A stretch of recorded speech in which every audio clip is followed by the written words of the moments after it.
flex. Buckle up and join the best. Let's Citi relieve your stress. So yes, let the music soothe your soul and keep it going just to refresh.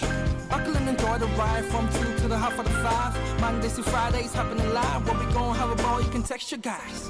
Let me tell you what you really gotta do. You can count on us, we come through. We got everything you need, that's true. Are you ready for the traffic avenue? Let me tell you what you really gotta do. You can count on us, we come through. We got everything you need, that's true. An applause for the traffic avenue. Traffic Avenue, the show for me and you. Mondays to Fridays, ooh, the Traffic Avenue. Traffic Avenue, the show for me and you. Mondays to Fridays, ooh, Traffic Avenue, oh yeah. 95, 96, 97.3 City FM. It doesn't get any better than that. Detailed news, unparalleled coverage. City News on 97.3 FM. City News.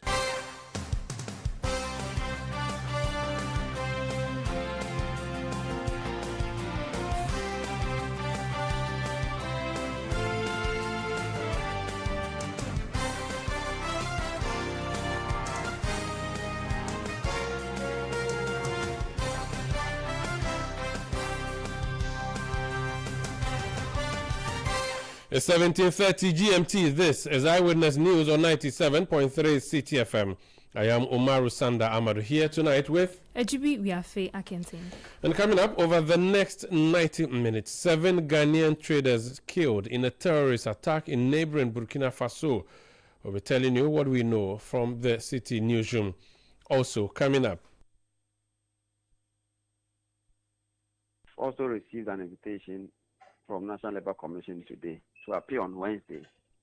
So we are getting ready to meet them on Wednesday. National Labour Commission summons 4 teacher unions over a strike they embarked on. And later on Eyewitness News. An order that any step taken pursuant to the impugned primary, including the submission and or acceptance of nomination forms, is null and void. Pressure Group Democracy Hub sues Electoral Commission and the NDC as well as the Attorney General seeking a halt in the Ayawaso East by-election. Stay with 97.3 CTFM for more on this and many other stories on Eyewitness News. And in business, SEC warns public against unlicensed mechanism investment scheme. That's in 50 minutes from the City Business Desk. Eyewitness News is live across Ghana on a number of affiliate stations, including AGB. In the Western region, we're live on Atrimpa 100.7 FM in Takwa, Beach 105.5 FM in Sky, 93.5 FM both in Takrade. In the Bono region, tune into Greena 95.9 FM in Sunyane. In the Ashanti region, it's Focus 94.3 FM and Orange 107.9 FM, all in Kumasi. In the Volta region, we're live on Revival 99.3 FM in Tajewu, VOV Radio 95.7 in Hohoi. In the northern region, tune in to Radio Bimbela 91.9 FM. In the Upper East region, we're live on Quality 88.7 FM in Garu. In Bolga as well, 102.7 FM in Bolgatanga. In the Upper West region, you can tune in to Tungsong 97.3 FM in Wa and Jirapa 96.1 FM. And around the globe, we are on citynewsroom.com. We are also on YouTube and on Facebook. Let's start off with that disturbing story we are receiving from neighboring Burkina Faso, that 7 Ghanaians have been killed as a result of a terrorist attack. Let's speak to the Minister for the Interior with additional responsibility for national security, MP for Aswasi, the Honorable Mohammed Muntaka Mubarak. You're welcome to Eyewitness News, sir. Hello, good evening to you and your listeners. Good evening to you. Can you kindly confirm for us this sad news we are receiving about the death of 7 Ghanaians and what else we know? Well, I mean, just too unfortunate, and I must take this opportunity once again to extend my condolences to the families that have lost their lives, even though as a government we are officially yet to inform them because we are still working hard to get those who are safe out of the conflict area or out of the difficult area.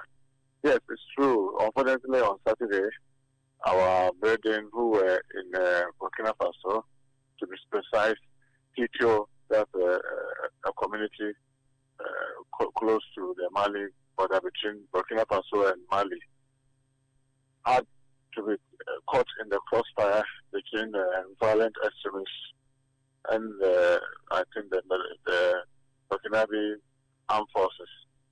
Unfortunately, we had 18 of our compatriots who were there. You know, these tomato women who go to buy tomato and come and sell in Ghana.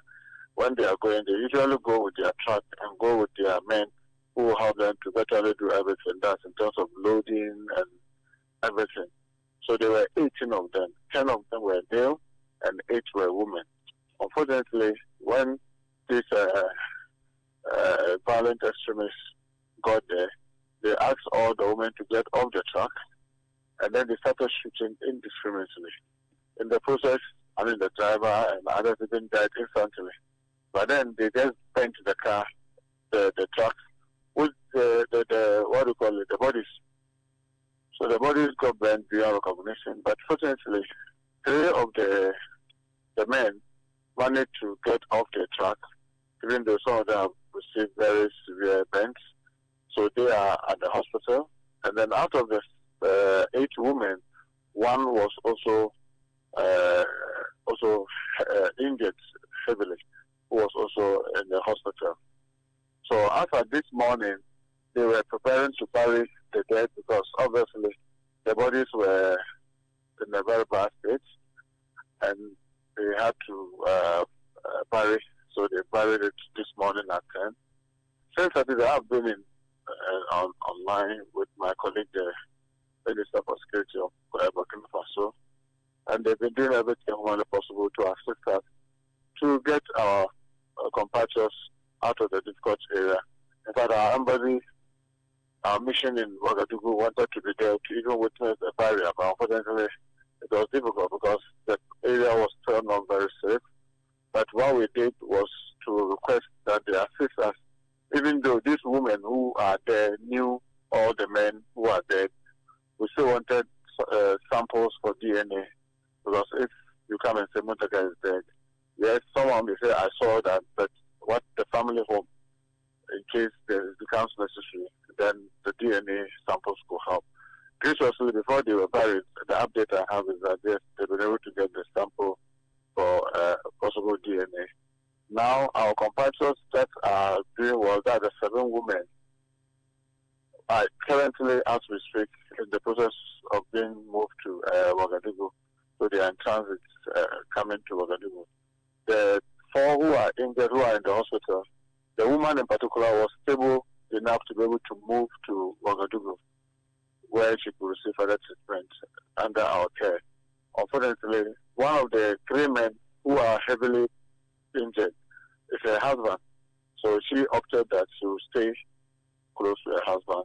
But the 3 other men, the hospital advised that their condition was not stable enough for them to be able to embark on that long trip. So we are hoping that they will continue to do well.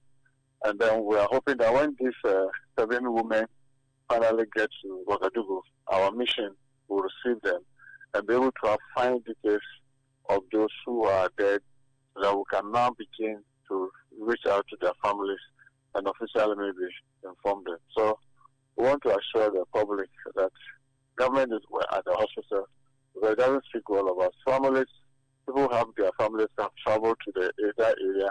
They are not sure, are they part of those who are dead or are they part of all this?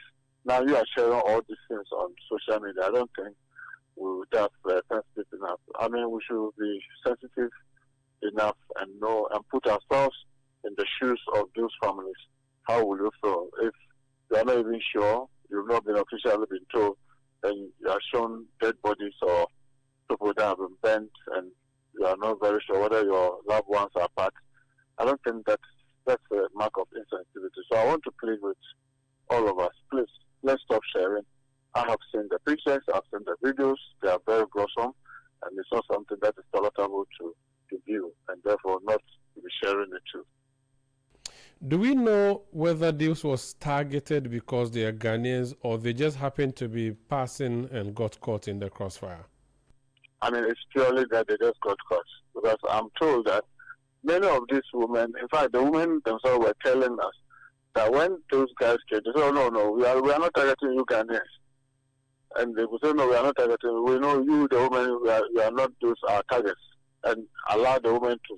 But for whatever reason, another one came and then started to start firing at a distance that got this and they started burning the car.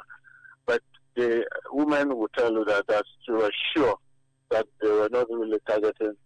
They were not targeting them at all. This is just something that they just got themselves caught in the crossfire.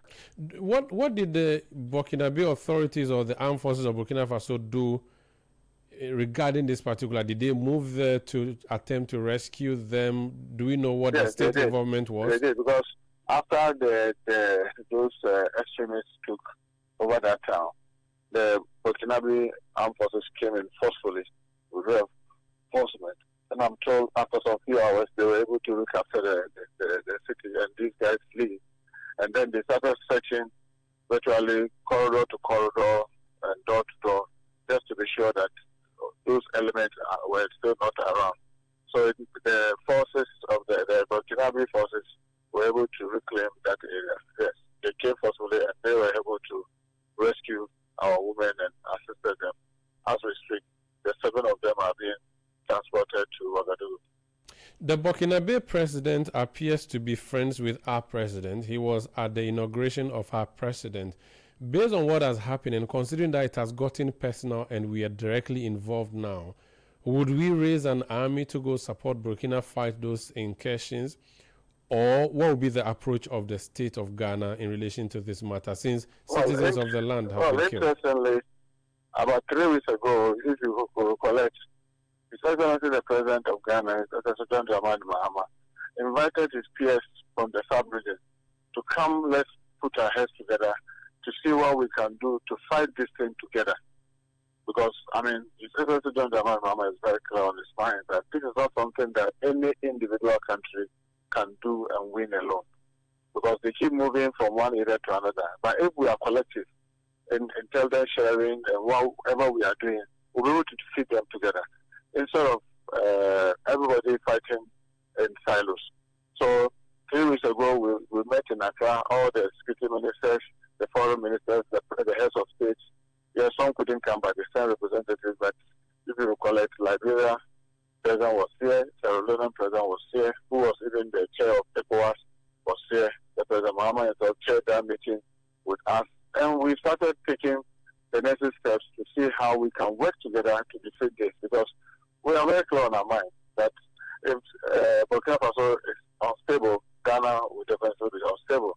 If Ghana is unstable, it will affect Cote d'Ivoire, it will affect Togo. So we believe that our destinies are tied together and we need to collectively fight this together. So Ghana is going to continue to work very hard with our sister neighboring countries to see how we can share intelligence and work together so that we'll be able to defeat these violent extremists. Yeah, but on this specific issue, maybe the expectation would be, because our citizens have been harmed, the war has been brought to our doorstep. And in international law, we do know what is called preemptive defense. Could we possibly do that in this instant case and say we have been targeted, our citizens have been killed, and so we'll go after those people who have become or engage in terrorist activities, or we will still continue with the regional engagement even though we have been directly affected? Well, Sandra, you don't expect me to give you our security strategy on air. And I don't think that's possible. So I think that all the most important thing is about our compatriots that have been caught in unfortunate incident. We are dealing with it. Let's focus on that. Very well. Thank you so much. But you mentioned the burial. Was that done by the Burkinabe authorities or the community? Who organized the burial for? Obviously, because like I told you that our mission wanted to be there, but we couldn't get there because on the advice of the Burkinabe authorities, they didn't believe the place was safe enough for our mission to move in. So they assisted and they allowed the women to witness, to be sure that they were properly buried. Yes. Very well. Thank you so much for speaking to us. tonight. Most welcome. That's Honorable Mohammed Muntaka Mubarak. He's a Member of Parliament for Aswase and also Minister for the Interior with additional responsibility as a National Security Minister. This is Eyewitness News on 97.3 Citi FM. Colonel Festus Abuaji is a retired officer of the Armed Forces of Ghana, and he's a security analyst. He understands the sub-region more than many. Colonel, you're welcome to Eyewitness News. Thanks for having me, Brother Umar Sanda. I like how you call me brother. Maybe you should have said comrade. It's even nicer. That gives us continental, appeal like Colonel Mama Gaddafi. Anyway, Colonel, the battle has been, or the war has been brought to our doorstep, it would seem. It's been looking far, even though there hasn't been a direct attack on our soil, but our citizens have been attacked. Should we change our strategy? Should we change our approach as a country? Or we need to still go with the regional flow and deal with this matter as a regional problem or sub-regional problem? Anyway, again, I think the first point I wish to make is how we nuance the context of how close or far away this conflict is. Could you kindly raise your voice a bit? It's difficult to hear you. I'm trying, probably the phone. So what I'm suggesting is that the terms that we use in defining this conflict has a lot of significance. If we say on our doorsteps, then we are suggesting that right on our border or borders, northern border, which is not the case. This particular incident,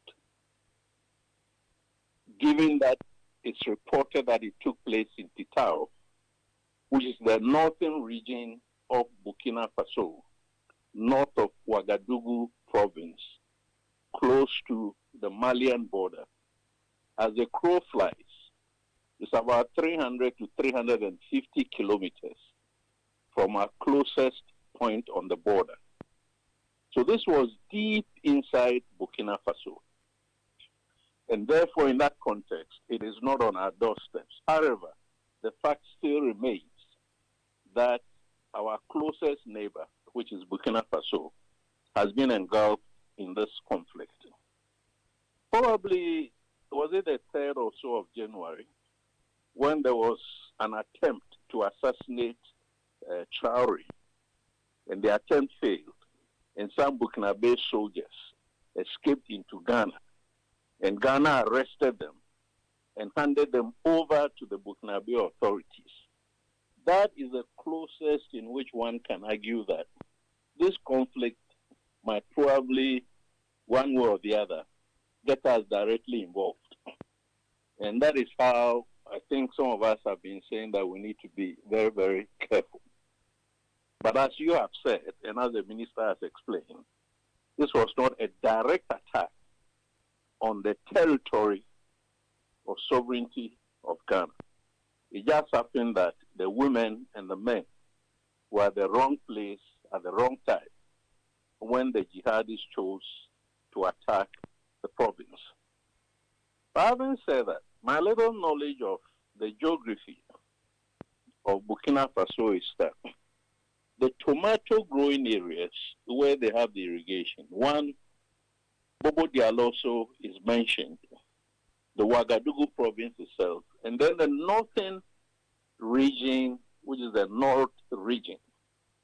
So while these women, and it is known that since about 2019, the northern parts of Burkina Faso have variously been under the control of the jihadists. So why did the women, or the traders take the chance to go deep into Burkina Faso and probably not look for the tomatoes around Bobo Dialoso or, Ouagadougou? That we cannot tell. Probably because they've been going and coming. They use their own senses and intelligence estimates, which should not be very scientific, to think that maybe the place is safe for them to go to. So it's just unfortunate that at this material time, they were caught in an attack by the jihadists. It's also important for us to remember that the jihadists control a swathe of territory So it's from Mali into Burkina Faso, what they call the tri-border area, a border area where the border of Burkina Faso and Mali and I think Niger meets. And then across that way to the northern part of Nigeria, going, north of Borno State or Maiduguri. So it is not that these jihadists are sitting in a very small place. They control very large expanse of territory. They operate decentralized using intelligence and their own early warning systems. So it's very, very tricky for anybody to think that some seniority might mean that the place is safe and therefore they could go and do business. It's very unfortunate. So I actually also found it a bit surprising when he mentioned that it was on the border with Mali, which means they have gone far off into Burkina Faso, almost to the northernmost part of the country. I'm not sure of the geography of Burkina Faso and as to which side they engage in their agricultural activities, but one would assume that if you were going for tomatoes, you didn't need to go all the way to Mali. But like you also have said, they have been engaging in this business and they possibly have their plans outlined. Does this does this then mean that Burkina Faso has essentially become a no-go area for Ghanaians? If it was the US, they usually would issue a circular to their citizens and say, don't go to these areas or be careful in this area. Is this time we did something like that for our citizens in that part of the sub-region, specifically Burkina, Mali, Niger, and even northern Nigeria? I wouldn't think so. If I base my comments on what the minister said, and the minister has more intelligence and information than the rest of us, that the jihadists said publicly that they were not attacking Ghanaians or attacking them as Ghanaians. Their method of operation is to destabilize Burkina Faso. And they will do it anyhow, whether their own citizens or foreigners or whatever it is. So the best description I can give is what I said earlier, being at the wrong place at the wrong time. And I think there isn't sufficient information for us to conclude that these jihadists targeted Ghana. Well, the jihadists are not illiterates. In some senses, they are ahead of, in the use of technologies, they are ahead of coastal Guinea states. So they know the geopolitics of the region. They know that Ghana, has good relations with the authorities in Burkina Faso. And they wouldn't like it. So if they find the opportunity to attack Ghanaians, they'll do that in order to send a message to Ghana. But what I'm trying to suggest is that the minister has not said that. And nobody has come out so far to say that these jihadists targeted the traders because they were Ghanaians. Based on the information that we get subsequently, then we can make that deduction that this was a messaging attack to send a signal to Ghana, to be, a bit careful with how we relate to Burkina Faso. The next question I'm going to ask you maybe is born out of the American movies I watch or the stories I hear about America, that if you attack their citizen wherever, they would come heavily after you and go and protect their own. In this particular case, where 7 of our compatriots have been killed, is it reason enough for us to raise an army and invade that part of Burkina and say we are coming to help the Burkinabe authorities to eliminate these bandits who are causing this problem? Or we should join our apron ties with the rest of the sub-region and continue with the engagements and what we have been doing in the past and treat this as a usual issue? I asked the minister, he said he wouldn't share his strategy with me. But should we raise an army and go fight these people? Now, before I answer this specific question, let me address the earlier dimension that you raised, the question of tribal advisory. But a short while ago, I posted a few words on my Facebook page. And our ambassador, in Burkina Faso responded. That is our own colleague, Major Retired His Excellency Akibate. And he was suggesting that issuing a tribal advisory might,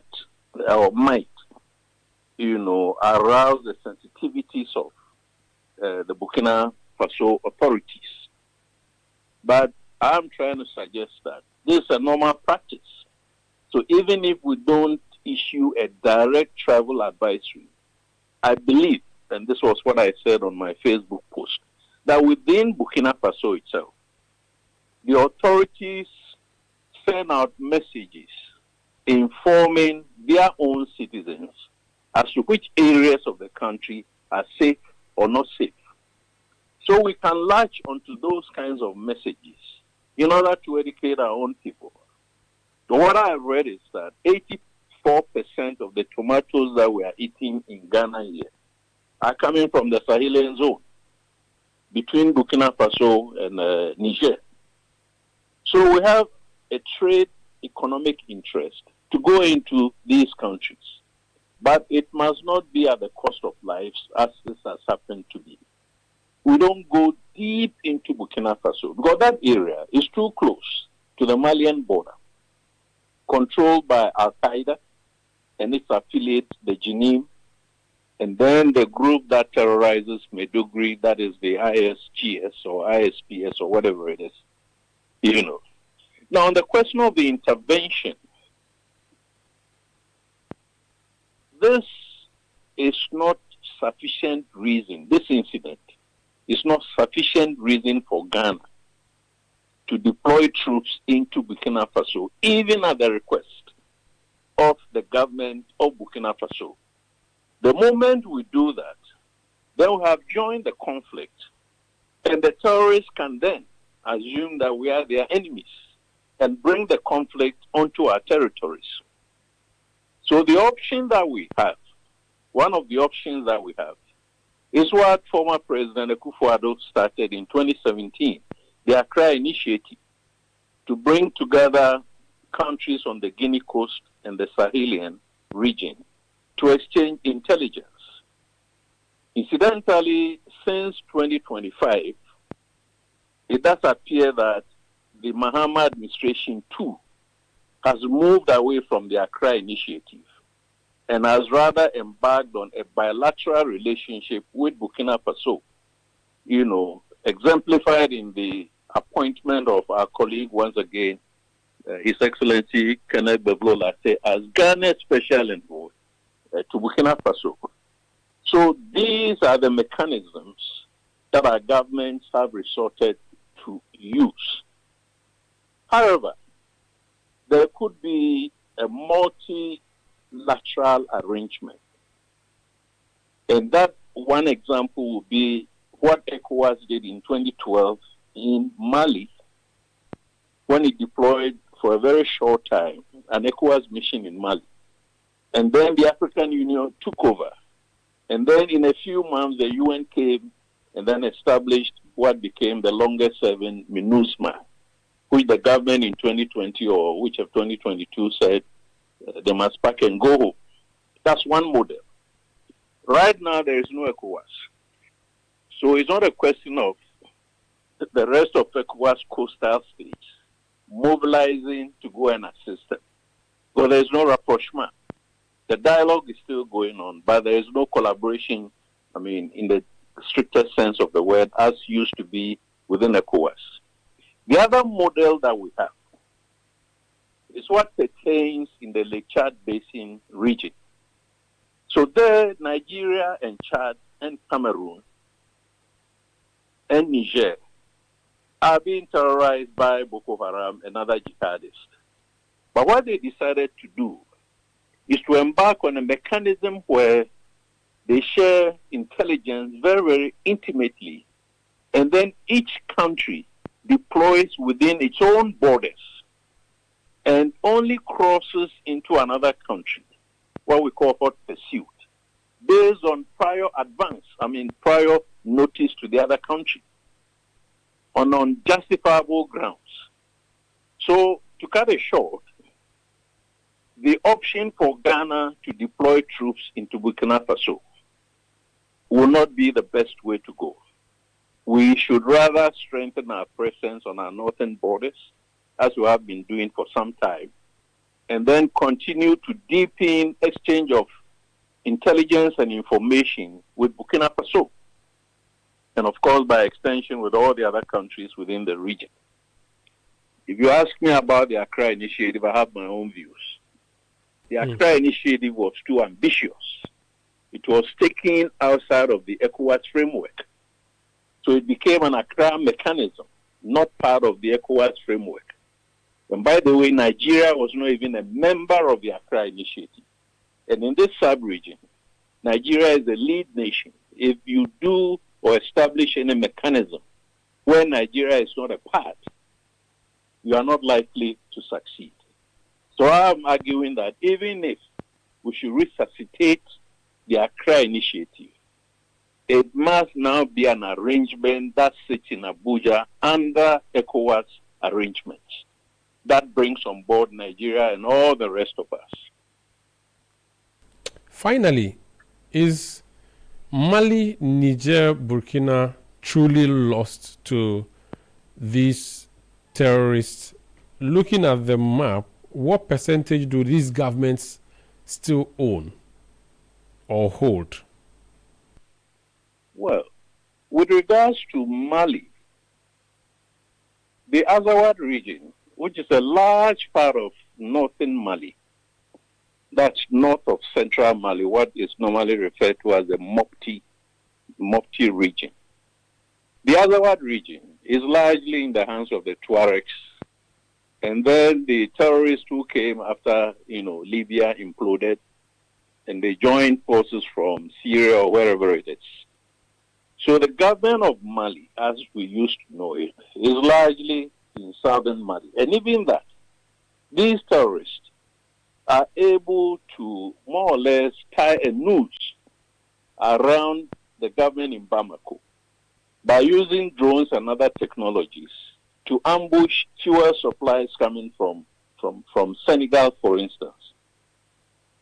So Mali is virtually divided into two, especially since the UN mission left. These elements quickly took over all the UN bases. Now, when it comes to Burkina Faso, for a considerable amount of time, it is argued that between 40 and 60% of the territory of Burkina Faso is under the terrorist control. So they are not areas where you can easily move in and out and do normal business in any form. And that's quite tricky.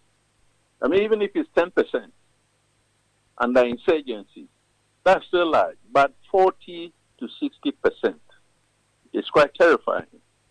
Now, in the case of Niger, again, I cannot be specific with the percentages, but they are doing well. So the terrorist attacks, are in the tri-border area between Niger and Mali and Burkina Faso. But you see, we are now in the phase of warfare where emerging technologies are coming into play in conflicts. And one of them is drones. So forget about these, exotic drones that America and Iran and Israel exchange. You can go to a shop and buy quadcopters. You can go to Alibaba. You can go to Temu. You can go to all of these online, markets.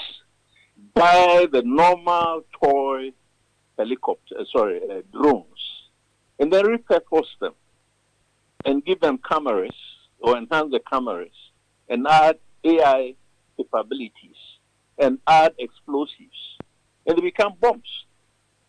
So a few days ago, was it the 27th of January, I think, I stand to be corrected, the jihadists attacked the uranium reserves of Niger, not by deploying jihadists on foot, but by flying drones to attack, those areas. So the equation has changed. And my sense is that, look, if this terrorism comes to Ghana, it is not going to come in the form of these terrorists riding on motorbikes. It is going to come in the form of cheap drones that are going to hit, some of our targets, our FOBs, and some of our infrastructure, and so on and so forth. And I think we need to be, very, very mindful of how warfare is trending. Unfortunately, we don't have the Iron Dome. We have boots. I'm saying that unfortunately we don't have the Iron Dome, but we have boots on the border. So boots on the border, I'm trying to suggest, might not be sufficient. You see, boots on the border suggest that the elements are going to come riding motorbikes or infiltrating by land.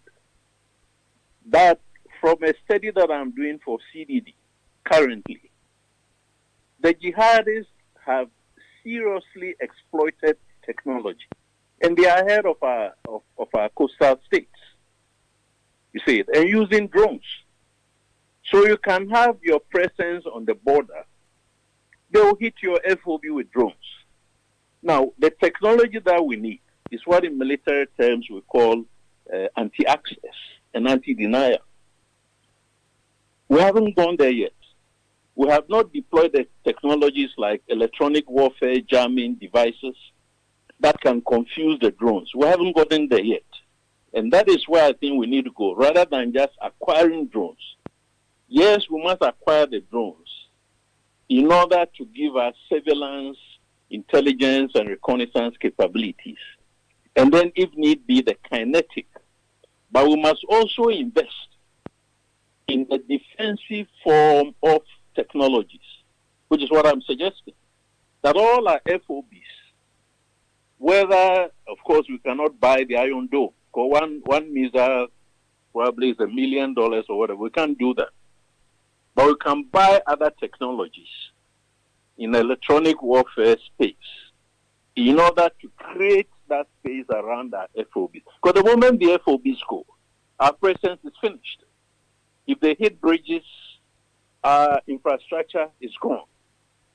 And like they are hitting Burkina Faso schools and hospitals and government and police and whatever it is, when the time comes, and God forbid, that the terrorists must come to Ghana, in an active mode, they have far advanced, and they are going to use methods that have been perfected in Mali and Burkina Faso and Niger. We pray they don't think of coming southwards, and then we remain safe. Thank you so much, Colonel, for speaking to us. Thanks a lot, Brother Umaru Sanda. Colonel Brother Festus Abuaji, retired. He's a security analyst. This is Eyewitness News on 97.3 Citi FM. We return to talk about other issues on the labor front. The NLC is trying to intervene on a strike embarked on some 4 teacher unions. We'll be hearing from them, and also bring your messages. Please stay with us. Eyewitness News. Be there as it happens. Kuma has always dreamt of commanding his own military forces. Attention! Eyes right, stand at ease. Because that dream is still a vision in progress, he spends his time commanding his money with the EcoBank mobile app. Operation Supplier Payment. Dispatch 1,000 units of currency from Accra to Benin. Move! Move! Sometimes he wants a little extra control so that he can buy only what he needs. Command Center mobile app. Activate virtual card protocol and initiate payments for sneakers and t-shirts. Abort mission for leather coat payment. Even when the general is fast asleep, his standing order marches out to sort his bills. With the EcoBank mobile app, you can command your money to make safe transactions in Ghana and across 33 African countries. Download the EcoBank mobile app on the Play or App Store today. By the left, about turn. EcoBank, the Pan-African Bank. EcoBank will never call or send an SMS asking for your PIN, OTP, bank card, or Ghana card details. Oh, jump on am. Go, the go. Ugomi, at what time will you come back where I don't hear the sound of your car? Why you buy new car? No, I not change my car. It be the same ride. It be the fuel way I change. Way one shouts it. Ever since I started using the all-new Excellium Premium Fuel, fortified with 3-in-1 action. Oh, Joe, now my car they run like electric car. No, it's so. This is the type of fuel where they want to. Because now engine they cost. Where they want for way if I buy it, it go protect my engine. And with the small way I buy, I'll go drive, sir. Absolutely. It's like strapping a turbocharger to your engine and giving it a protector. And what they bust my mind, Seth, be the 3-in-1 action, no? Excellium, they prevent up to 99% of deposit. It be anti-wear, some be anti-corrosion. Won't pay when I open them. Hey, so where can I find this magical fuel? Just head over to any Total Energy service station and your car will thank you. Hey, they make a finish my gobe fast, then rush go Total Energies. My friend, but why your hand my gobe inside? I give you info. Make I feel the gobe too small. The go. Excellium is designed to protect your car engine, decrease fuel consumption, and lower CO2 emissions. Don't say fuel, say Excellium. Choose Excellium, choose quality. If home is where the heart is, then let's go home, shall we? Let's go where the entertainment is, where the passion is, where the laughter is, and sometimes even the tears too. Let's go where we feel safe enough to share our opinions. And send tweets. Where we do that embarrassing little dance to our favorite song. Let's go home where the love, the care, and the joy live. There's no place like home. Connect your home to super fast internet with affordable data bundles from MTN Home. Visit broadband.mtn.com.ga or your My MTN app to sign up today. Everywhere you go.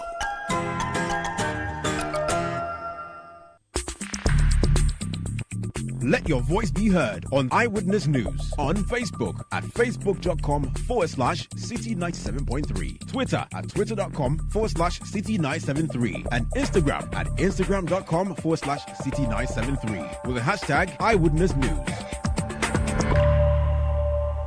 You're welcome back. The National Labour Commission has summoned 4 tertiary education unions currently on strike, along with their employers over the ongoing industrial action.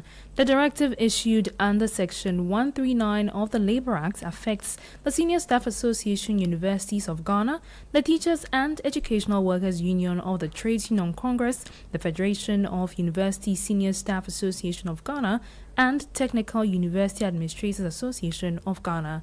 The summons follows a High Court ruling on Friday ordering the striking workers to immediately call off the industrial action. The court also restrained the unions from continuing what it described as an illegal strike. All parties have been directed to appear before the Commission on Wednesday, February 18, 2026. Meanwhile, the leadership of the Senior Staff Association of Universities of Ghana, TEWGH, and the Federation of Universities of Senior Staff Association of Ghana has directed their members to resume work with immediate effect. Speaking to Citi News, the national chairman of the Senior Staff Association of Universities of Ghana, George Anson, said the leadership would meet the NLC on Wednesday. We have noticed the injunction. We have seen the injunction notice. So our National Council has met and decided that we should call off the strike with immediate effect since we are law-abiding citizens. So today we have asked our members to resume work. So we are working today. We've also received an invitation from National Labour Commission today to appear on Wednesday. So we are getting ready to meet them on Wednesday. George Anson is the national chairman of the Senior Staff Association of Universities of Ghana. This Eyewitness News on 97.3 Citi FM. Let me bring some of the messages you've been sending through. Tia Malik in the Northeast region says, as a country, we need to be serious and have strengthened foreign policies on deepening collaboration with our neighboring countries in the areas of intelligence gathering, border protection, and the rights and safety of our citizens both at home and abroad. This one says, the untimely demise of innocent souls struggling to put food on the family table is disheartening. We humbly appeal to the government to find ways to console the bereaved families by way of parting some funds to support children left behind. That's from Paul Aka Jr. in Ahafomim.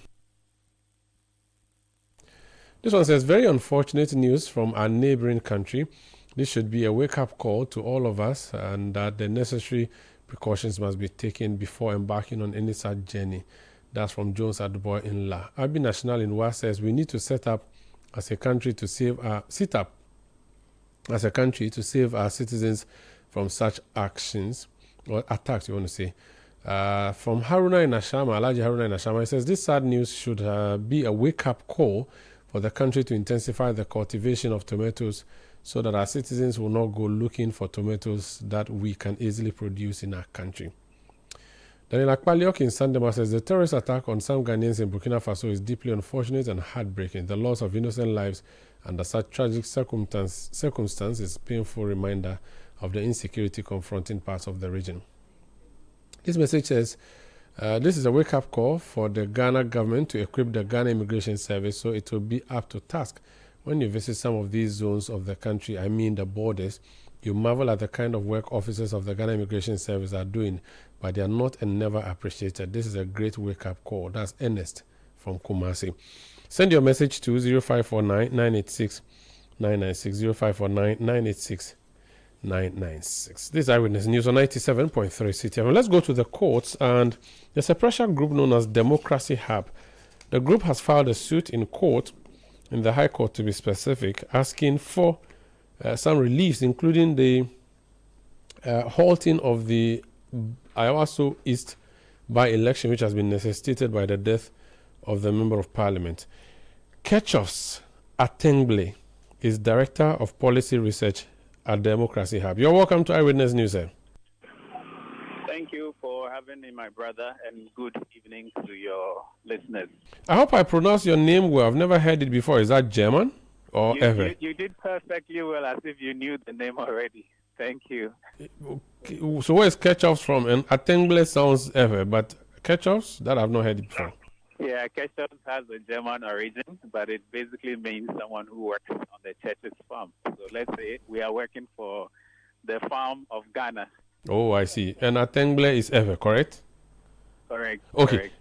Tell me why you want the constitutionally instructed exercise to be put on hold, and I mean the by-election to replace the late MP for Ayawaso East.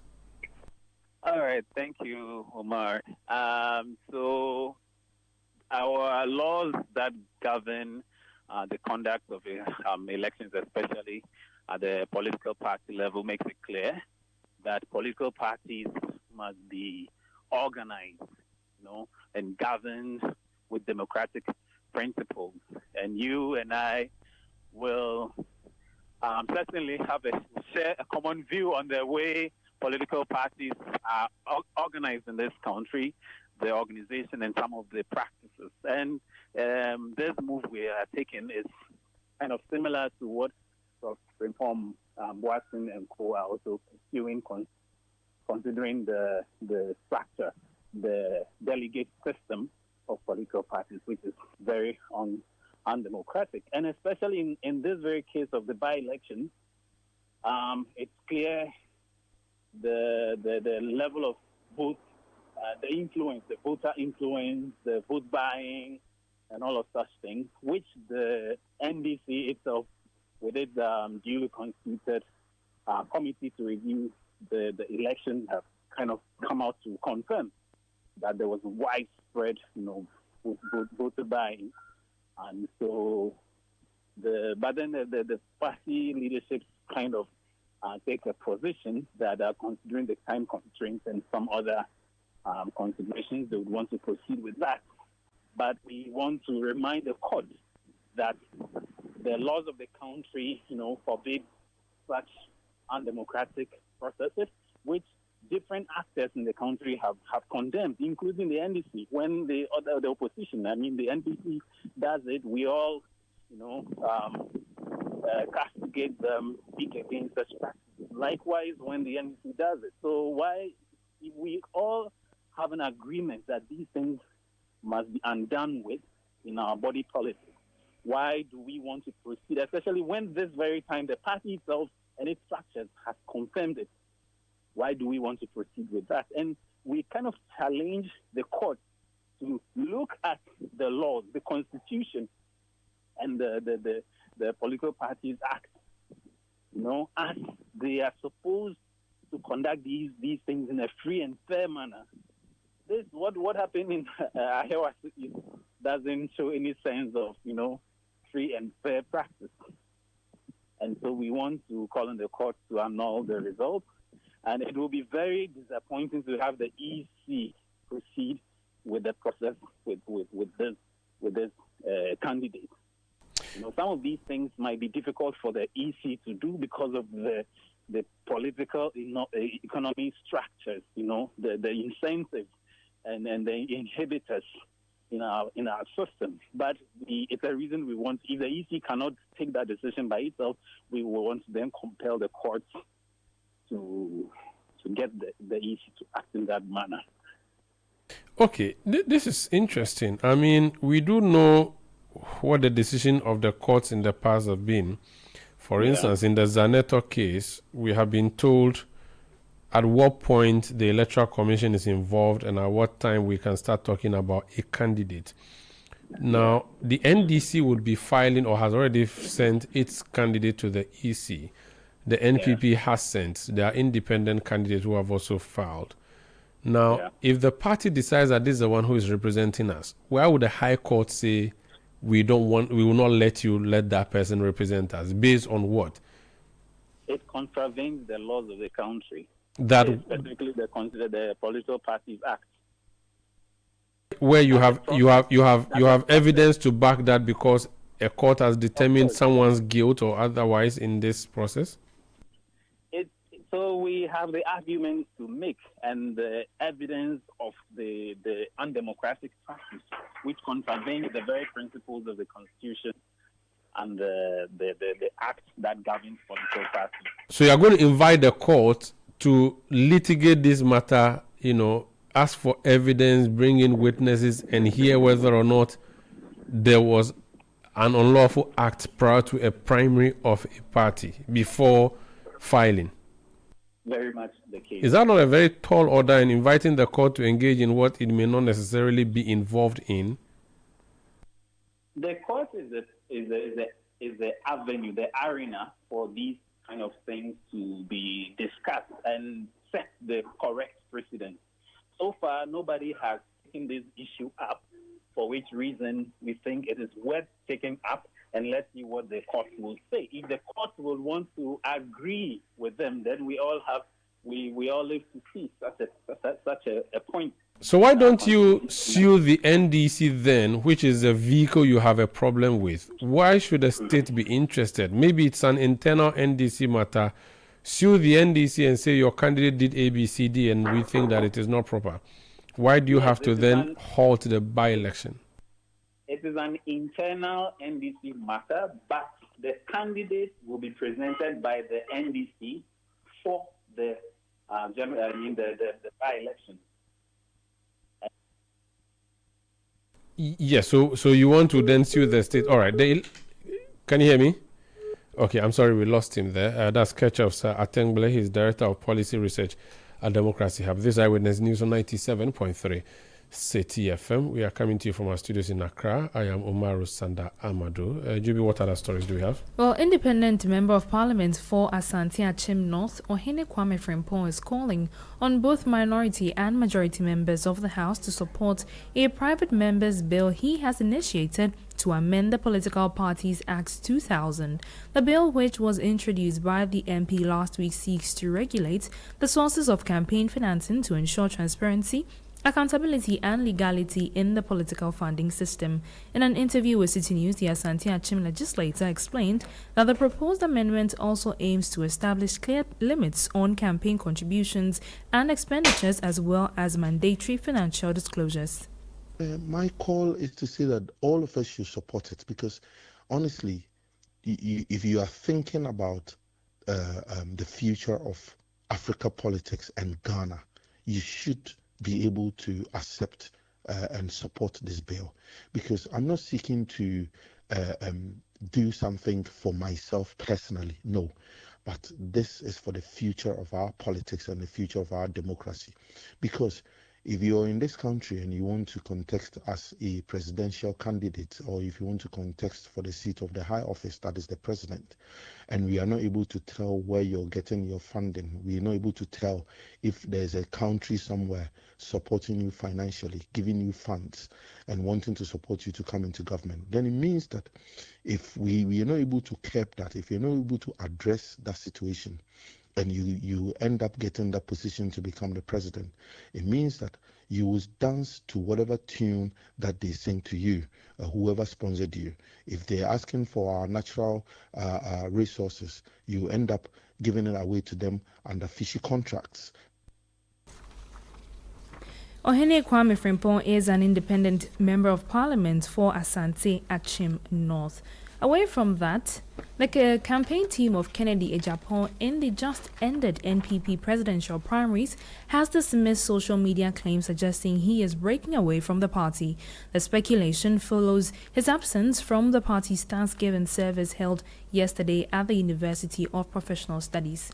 Moving on, Citi News can confirm that 3 more people have died following the Intwaso fuel tanker explosion, which occurred over the weekend on the main Accra-Kumasi highway. The deceased were among 10 persons who sustained severe burns and were referred to the Eastern Regional Hospital in Koforidua for intensive care treatment. This brings the total number of fatalities from the incident to 6. DO3 Ignatius Kwame Nabedu is the Eastern Regional Public Relations Officer of the Ghana National Fire Service. We gathered that there were 15 casualties in total. 3 reported on the spot during that incident, and 12 were taken to the Nsawam government's hospital for treatment, medical treatment. Now, of these 12, 2 were discharged, 1 against medical advice. Now, of the 10 that were remaining, they were transferred to the Koforidua Government Hospital. That's 8 males and 2 females. Now, unfortunately, of these 10, 3 have succumbed to their injuries. So they've passed on, unfortunately. That's 2 males and 1 female, leaving 7 victims. That's 2 male children, 4 adults, and a female. DO3 Ignatius Kwame Nabedu is the Eastern Regional Public Relations Officer of the Ghana National Fire Service. This Eyewitness News on 97.3 Citi FM. Up next is business news on Eyewitness News, and it's brought to you by Republic Bank. We are the one for you. Join the Republic verse, do more, shine more, and big up. Eyewitness News. Be there as it happens.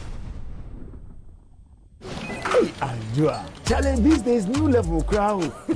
Where did you pass? Me, pass somewhere. I just switched for a better life. Hey. I switched for comfort. Look, your salary deserves better. Switch? Yeah. How do you mean? I switched my salary account to Fidelity Bank. Oh, okay. And that's my jackpot. I get higher loan amounts with lower interest rates, as well as personalized financial support. They gave me a loan to expand my side hustle, and the terms are just flexible. Wow. Your salary deserves better. Oh, my salary deserves better, Pa. You see the way you are smiling wide?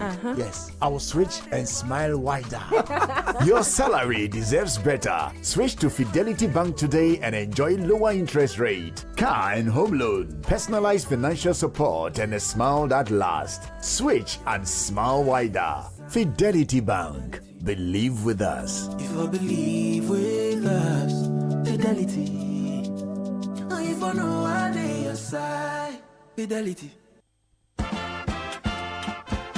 We are gearing up for the trip of a lifetime. Heritage Caravan 2026. From 1st to 8th March 2026, 8 days, 14 regions, 1 legendary caravan. We're touring Ghana in the most spectacular way on the Heritage Caravan, exploring the beauty, history, and stories that make our nation unique. Rolling out from Greater Accra through Eastern and OT, up north to the Northern and Upper East, and all the way to the Western region, hitting iconic destinations across Ghana. The Heritage Caravan 2026 will be fun, educative, refreshing, and most of all, remarkable. Stay connected. Follow Channel 1 TV and 97.3 Citi FM across all social media platforms for updates and join the conversation using the hashtag Heritage Caravan 2026. The Heritage Caravan 2026 is powered by Channel 1 TV with support from Citi FM. And it's proudly sponsored by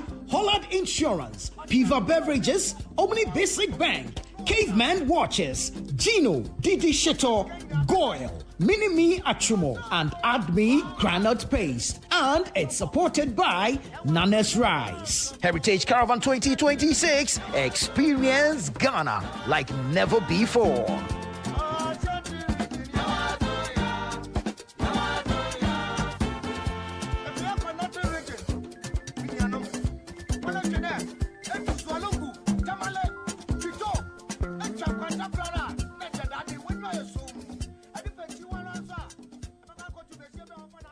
Mr. Kojo, 1 minute before you go to work. The AC you said you want to fix, it won't work. Why? Because the electrician will come and chisel my wall. It will make my building weak. Wait, is that a puppy? No animals in my house, Kojo knows all the challenges about renting. That was his reality until he discovered Republic Bank. With Republic Bank's flexible mortgage solutions, you can move from tenant to homeowner quickly. Imagine stepping into your own home, a place for your family to grow and create memories. Big up. Join the Republic Verse. Republic Bank, we're the one for you. Eyewitness News. Be there as it happens. Get the details. Every significant financial transaction, every market movement, and all the policies that affect your business. Citi Business News. Be informed. Time now for Citi Business News on Eyewitness News, brought to you by Republic Bank. We are the one for you. Join the Republic Verse. Do more, shine more, big up. I am Ejibi Wiafe Akintin. Let's settle for the details. The Securities and Exchange Commission has warned the public against engaging with unlicensed investment scheme being prompted by Mechanism Marketing Limited. According to the regulator, the scheme is being promoted online through social media and other digital platforms where it solicits deposits from the public and promises fixed daily returns depending on the amount invested. There's more in the following report.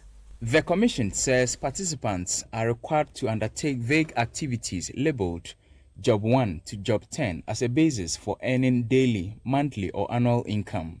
The Commission, in a public notice, said it considers the promised returns to be unrealistic and unsustainable, bearing features of a fraudulent scheme. The regulator adds that operating in the capital market without a valid license breaches the Securities Industry Act and attracts administrative and criminal sanctions. The Commission also indicated that it is collaborating with law enforcement agencies to take appropriate action and is urging investors to verify the licensing status of any investment provider before committing funds. Daniel Dromensa filed that report. Away from that, oil marketing companies are increasing pump prices in the second pricing window of February, signaling renewed upward pressure in the downstream petroleum market. Market leader Star Oil has raised its discounted petrol price to the National Petroleum Authority price floor of 10 cedis 24 pesos per litre, up from 9 Ghana cedis 99 pesos earlier in the month. Diesel has also climbed to 11 Ghana cedis 97 pesos per litre, while RON 95 now sells at 12 Ghana cedis 97 pesos. Some stations, however, are quoting slightly different prices reflecting location-based pricing. Moving on, the Chamber of Agribusiness Ghana is calling for the immediate development and implementation of a 20-year agricultural transformation strategy to reposition Ghana's farming sector for sustained growth, job creation and export expansion. The Chamber argues that Ghana's agriculture sector has been driven largely by short-term programs aligned with political cycles rather than a long-term national development framework. The Chamber added that although more than 35 major agricultural policies have been introduced since independence, none has provided a sustained 20 to 25 year strategic direction required to deliver structural transformation. We have, over the years, implemented several medium, short-term, and long-term. But rightly speaking, we haven't addressed the implementation strategy and the financing mechanism that works with it. And the way the agriculture sector works is very unique. It works on a long-term strategy. And for you to be able to bring in investors, bring in or mop up private sector financing models, you require a long-term strategy with equal financing mechanism and also with strong regulatory activities for investors to see it conducive for them to invest. You heard Chief Executive Officer of the Chamber of Agribusiness Ghana, Anthony Morrison. Away from that, the Peasant Farmers Association of Ghana is questioning the timing of government's decision to establish a farmers' market as part of efforts to eliminate middlemen and address rising food prices across the country. According to the association, while the proposed initiative may offer some short-term relief within segments of the agricultural value chain, it does not sufficiently tackle deeper structural challenges confronting farmers. Speaking to Citi Business News, Executive Director of the association, Bismarck North, described the policy direction as premature. There's supposed to be a surprise element. The NPP has withdrawn. That in itself was, I think, it was a very bad decision. They thought that they were going to set up the NDC by making Ghanaians think that for the NDC to contest equity, it means they are greedy. I think that particular strategy has not really worked. So we go into elections not always because we want to win or we want to lose. You may need to get the data. Yes, the previous election in 2024, you lost miserably there. Get a candidate, test the popularity of that. We apologize for that. Instead, we'll bring you that as the bulletin progresses. But let's do some other stories. The government says the proposal to rename Kotoka International Airport to Accra International Airport is directly tied to its plans to re-establish a national airline. This strategic reset, the Sector Minister Joseph Bukari-Nikpe says, will redefine Ghana's aviation positioning in West Africa. Speaking at the launch of the 40th anniversary of the Ghana Civil Aviation Authority, Transport Minister Joseph Bukari-Nikpe made clear that the proposed rebranding of the country's main getaway is not cosmetic but foundational to reviving a flag carrier expected to begin operations within months.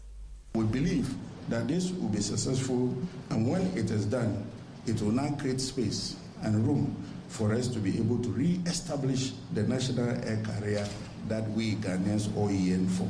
As we launch this anniversary celebration, it is important to reflect and remark on the progress made. Today, Ghana Civil Aviation stands as one of the most accomplished public institutions in the country. In 2023, Ghana Civil Aviation Authority was adjudged the best state-owned enterprise in Ghana on the Public Enterprise League Award, ranking first among 60 state-owned enterprises and placing second overall among public sector entities. This is something that we should be proud of, and I, standing before you, take happiness when it comes to issues of aviation because of the hard work you put on daily basis. You heard Minister for Transport Joseph Bukari-Nikpe. Now the Association of Ghana Industries AGI is asking government to begin reviewing existing mining and mineral contracts to align them with its proposed policy to halt the export of raw mineral ores by 2030. The call follows a recent announcement by John Dramani Mahama outlining a new policy direction aimed at ending the export of Ghana's mineral ores in their raw form within the next 5 years. Speaking in an interview with Citi News, the Greater Accra Regional Chairman of the AGI, Chona Makpelo, said the move is a step in the right direction but must be backed by concrete contractual and regulatory reforms. If we are seeking to do this by 2030, then by now we should begin to review all agreements regarding our natural resources. Governments in the past and present, they have already been committed to several agreements. Some of them were they securitize our natural resources for several loans. What it means is that even though Ghana government may wish to process in Ghana, because of some of these agreements, they will be unable to, because the agreement would have dictated that our raw materials are taken out of the country. So we would like to see the measures in place to be able to review some of these agreements to reflect this new direction where we are to process entirely all raw materials in the country. Chona Makwelo is the Greater Accra Regional Chairman of the AGI. Now, the board chairman of the Ghana Export Promotion Authority, Dr. Godfred Seidu Jasol, says Ghana's exports for 2026 have increased by $8.5 million so far. Dr. Jasol, who also serves as chairman of the Parliament's Food, Agriculture and Cocoa Affairs Committee, notes that the rise in export volumes together with the prudent use of surplus production is helping to sustain macroeconomic stability. There's exports relative to imports. Exports has been increasing, and I chair the GEPA board, and I can tell you for a fact that our export quantums have been increasing and the revenue. In fact, there's a difference of it about $8.5 million already in mid-year. And so please, something good is happening. It's not about over-injection of dollars. If you have the productive capacity of the country being utilized effectively, and then exports are increasing, clearly you will have some stability in the macroeconomy. That was the board chairman of the Ghana Export Promotion Authority, Dr. Godfred Seidu Jasol.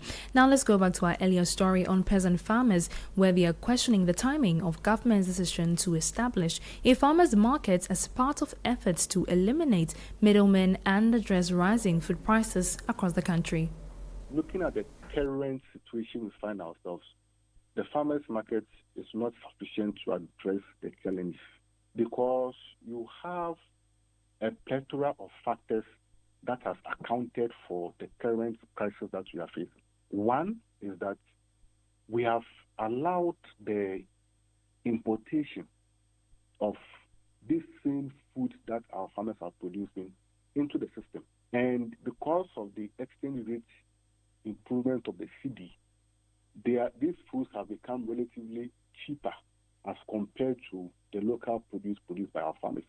About rice or grains, it's a lot of produce across the value chain. I really hope that His Excellency the President is listening to the cry of these farmers. He has understood what the farmers are going through and should be able to call for an emergency approach. You heard the Executive Director for the Peasant Farmers Association of Ghana, Bismarck Norte. And that's all for Citi Business News on Eyewitness News, brought to you by Republic Bank. We are the one for you. Join the Republic first. Do more, shine more, big up. I am Ejibi Wiafe Akente. Up next is Point Blank. This season, get ready to meet the Blanksons. Meet my lovely family. We can do that whilst I'm seated and eating. A family where love is strong, secrets are deep, and mischief is a daily routine. He will be here for days, and I only find out at a family dinner on the day that he arrives. Just when you think you know them, the truth flips the script. Drama, humor, and unforgettable family moments. Morning, family. Everything in the kitchen is actually gone. You know, in the UK, I work like a donkey. But here, I eat like a monkey. A Channel 1 TV production, The Blanksons. Coming soon, only on Channel 1 TV. Thirsty. Wait, Dad, I'm sure he's gone. Good morning. I thought you were gone. The Blanksons. Mr. Kojo, 1 minute before you go to work. The AC you said you want to fix, it won't work. Why? Because the electrician will come and chisel my wall. It will make my building weak. Wait, is that a puppy? No animals in my house. Kojo knows all the challenges about renting. That was his reality until he discovered Republic Bank. With Republic Bank's flexible mortgage solutions, you can move from tenant to homeowner quickly. Imagine stepping into your own home, a place for your family to grow and create memories. Big up. Join the Republic Verse. Republic Bank, we're the one for you.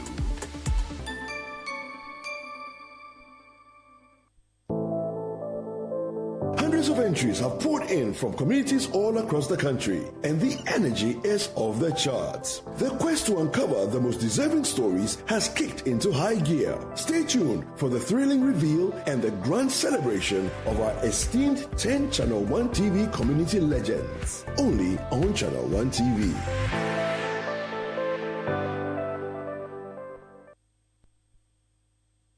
Eyewitness News. Be there as it happens.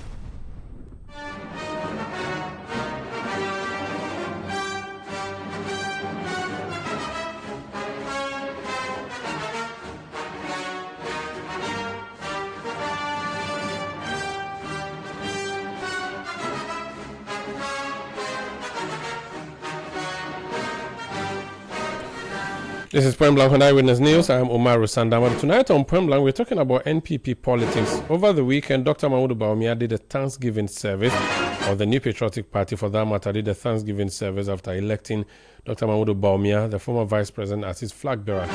Conspicuously missing at the event was Kennedy Ejepong, a man who wanted to be flag bearer of the party. This got many people talking about whether or not he has ditched the party or he should be punished.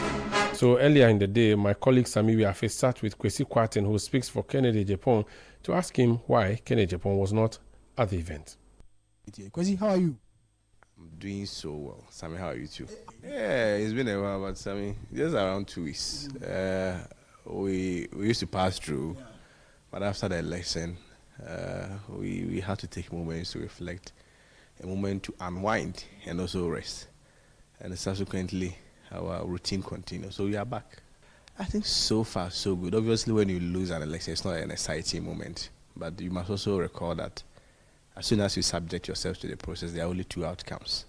It's either you win or you lose. There is nothing like a middle ground in an election. And we're ready for the two, despite the fact that we're highly optimistic. So yes, the results, based on our expectations, was not that pleasing. But we need to respect the opinion of the delegates. And so even on that note, I want to take the opportunity to once again and publicly congratulate the winner, Dr. Mahamudu Bawumia. We'll support him. I mean, like I indicated, election has always been a process. When you subject yourself to such a process, you should be ready to embrace the outcome regardless. And that for me shows good sportsmanship, good faith. In the spirit of good faith, at every point you need to say that, well, no matter where the tidings go, you need to thank the people and move on. Life has always been about times and seasons. I mean, this is the time of Dr. Bawumia. We can only wish him the best and indeed work genuinely for him. But you never know. At the end of the day, there's the Ghanaian people that are going to decide. And so we can continue to appeal to them in any way. We don't even expect the NDC to underperform before they vote for Dr. Bawumia. But at least they should have a better option in the NPP as a party. And we can only do that if we have united as a party. So we hope as a party we'll go into 2028 stronger. As of now, that is our resolution. Have you as a team sat down to analyze what went wrong 31st January? I've been asked this question from one of your sister stations, and my response has always been that maybe the timing is not right as at now. As at now, the discussions and the focus of our team, even the Ken team, has always been about how to unite the party, how to bring everybody along, how to curtail any attempt of division and what have you. And so maybe subsequently we'll also look at that. But I feel as at now, it will be premature and improper to jettison the whole idea about unity and party reconciliation, especially looking at the time that the election was had and now to go and look at why you lost the election. Obviously, when you spend so much in a very close and keenly contested election like that, certainly you need to find out why your investment went waste, whether or not you even have hopes of even any future endeavors. You still need to understand why, what went wrong, why did not went wrong. I mean, certainly, if you ask on the face value, anybody can be able to give you an assumptive reason, which obviously will be very speculative. But you will need to really engineer a research and scientific base model to understand why you lost. And I'm sure subsequently the candidate and the team will do that. But for now, our priority is, first of all, to reconcile the party. Our priority is to galvanize Ken's base to support Dr. Bawumia and hopefully build a united, more formidable party. Most importantly, also learn to even forgive each other, because, I mean, we all do agree that there were excesses from all camps. Today, I was telling one... Your camp was accused the most. Maybe we also didn't play victim most, and maybe other people also played victim most. But I don't want to equalize, but you will agree with me that for about a year and some couple of months, typically like a whole party structure and high-profile people pointed accusing fingers on Ken that it was his own chances that contributed to the party's loss. This is nowhere captured in Okwe's report, but we saw that. And I maintain that Ken, no matter how you may see him tough, as bold, as courageous, as vociferous, he's a human being. He has his ups and he has his downs. There are moments where he also gets into his closet and probably even break down. And these are moments that we need to show him and give him that space and respect that, Mr. Gentleman, you're a human being. People that are close to you, people that probably you may even have children with, will go out and say, oh, Ken, you insult women, you do this, you are a human being. So let's also give him that space to reflect. But that is not to suggest that he was only the recipient of some of these harsh ways. I am sure we probably also, even from our side, we also did similar things that was not proper. I don't want to give context and give reminders, but I recall there was an instance where I confronted the team that even I feel this description probably should have been told that and other things. And I'm sure other camps, when they also have a very honest reflection, they will also know that some of the words that they also traded from their end were also in excess. But, I mean, ultimately, after a competition, after a contest, there is cooperation and reconciliation. And for me, that is what I believe that the party should be looking at. Because as I sit here, I, in all humility, I don't need anybody to remind me of my worth and the contribution I can make to this cause. It will be better for me to be doing this whilst we are in government than whilst we are in opposition. Because as of now, I'll probably pay by coming here with my fuel. But maybe if you are in government, you have a businessman to say that, because I'm taking care of this for you. I mean, those are the reality of the game that we are in. So it is better for us to win and come into power than to be in opposition and further destroy ourselves. At least, if not for anything at all, we should be able to put a good fight. We should be able to put a good image and let Ghanaians decide. If they believe that, well, within this time, it is still Dr. Bawumia, why not? He's a Ghanaian. After all, he is not the only person that is going to manage the country. You have appointees, you have balls, you have a whole of party people and Ghanaians supporting him. If they also believe that, well, then this issue will continue, we also respect the decision of Ghanaians. That is the beauty of the process and the beauty of what we've activated, the democracy. And so we believe that at this point that every interest should lie low and there should be only one interest. That is the MPP interest and the Bawumia interest. Talking about unity, your boss or your former boss has not been seen in the public eye after the election. When all the aspirants were visiting Dr. Bawumia to congratulate him, we never saw him. On Sunday, there was a Thanksgiving event. Everybody thought that we were going to see him there as well. He was not available.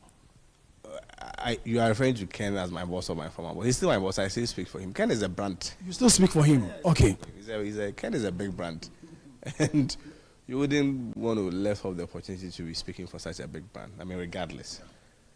Let me say that, I mean, this is a personal opinion. I personally do not subscribe to this whole convention about having to go to a winner's place and congratulate him. I don't think that moment should define people's loyalty to the party or to the candidate. If you recall. Why not so? If you recall, when Ken lost, amongst all the 4 candidates, you know there were 5, certainly one will win. He was the first person that came out to make the concession and also congratulate Dr. Bawumia. Subsequent to that, he went to the party's office where the official declaration was made. He made a concession speech, congratulated Dr. Bawumia, and even went ahead to call on his supporters to rally behind Dr. Bawumia. Subsequent to that too, he implored on us, his comms team, to send a text message to all delegates in Ghana. There were almost 212,000 delegates, thanking them, and then requested them to vote for rally behind Dr. Bawumia. Recently also did a video where you could see the MPP flag beside him with the wife, where he thanked Ghanaians and the party people and wished everyone well. I don't think one isolated incident of not being present at the party's function, which anyway it's natural that we expect him to be there, or not going to Dr. Bawumia's house should erode all this goodwill and good initiatives that he has taken. But it's important. In politics, the optics are important. Are you suggesting that the other optics are not important, or nobody? But these ones have become like a convention within our body politics. So I am saying that this is the first time that I'm witnessing this. Maybe I'm quite young. I've not been in this space for long. But where is this whole convention that if you win, everybody must come to your house and congratulate you? I mean, not to center it on Dr. Bawumia as a person, but where did it come from? That loyalty is now benchmarked or measured on people's ability to come to your house to congratulate you. Dr. Brian, I've not seen him being to Dr. Bawumia's house. Would I also suggest that he's not supporting him? Maybe Dr. Bawumia went to President Kufuor, but President Kufuor has not been to his house. Would I also suggest that President Kufuor is against? Expect President Kufuor to come to Bawumia's house. Is Bawumia who must go to President Kufuor? Yeah. I perfectly agree with you. But I'm saying that what standard really defines the fact that if some of you wins an election and I don't come to your house, it means I'm not supporting you. The principle I want to outline is that we don't have to reduce the beauty of what we are building to that. So that if today I'm unable to come to Dr. Bawumia's house, it presupposes that I am against him. It is completely unfair, it is completely unconventional, and we must not build some barriers in our attempt to even reconcile and unite the party. I feel we shouldn't place so much premium on that. Brian has not been there, so it's the logic that Brian is also against Dr. Bawumia. In any event, not every party member, not every party leader can be in his house. Well, that also suggests that they are not for Dr. Bawumia. I must also hasten to add that sometimes for the optics, like you rightly stated, it may be good for the optics. So Ken himself went there. But you see, it sends a strong signal. Yeah, but there is no greater signal than going onto the party's platform at a time and the day that you've lost, made a public declaration that there is nothing like Ken faction, there's nothing like Bawumia faction, there is only one MPP and they support. But that he had no choice. He had no choice than to be present. I think if we are talking about choices, then probably the logic is also that even not going for the party's faction, he has also no choice. I don't think we should reduce the conversation today. Within this context, Ken was not around. He was out of town. And he, as a person, as a private individual, businessman, he had his own plans. Unfortunately, he couldn't be there. But I'm saying that you cannot base on that and say that Ken is against Dr. Bawumia's candidature. 2023, if you recall, when he lost, he campaigned together with Dr. Bawumia and Dr. Matthew Boku-Pempe. He joined Dr. Matthew Boku-Pempe to more than 100 constituencies, where he voluntarily donated 100,000 cedis each to each constituency to support the activities. We just started. 3 years is a whole long journey. So this whole idea about Ken did not go there, it looks like, as you heard that, and you've brought yourself. Doesn't it go to confirm the suspicion, that he intends to break away from the MPP, maybe run as an independent candidate, or even set up his own political party for the election? So when Brian also didn't go there, would it be fair to say that Brian also wants to set up his own political party? The spotlight can't be on Brian. The spotlight will always be on Kennedy. Why? Because of the fierce contest between the two ahead of the election. But this time around, it wasn't even a fierce contest if you want to go by the outcome of the data. Dr. Bawumia, even though he also reduced in vote, can actually also reduce much in votes compared to Dr. Bawumia. So I don't think it was within that description. It may be sustainable. Bottom line is that there were other candidates. They also couldn't make it. They were out of town. Nobody is discussing that. Only Ken couldn't go, and they said, "Oh, Ken wants to." But I get you.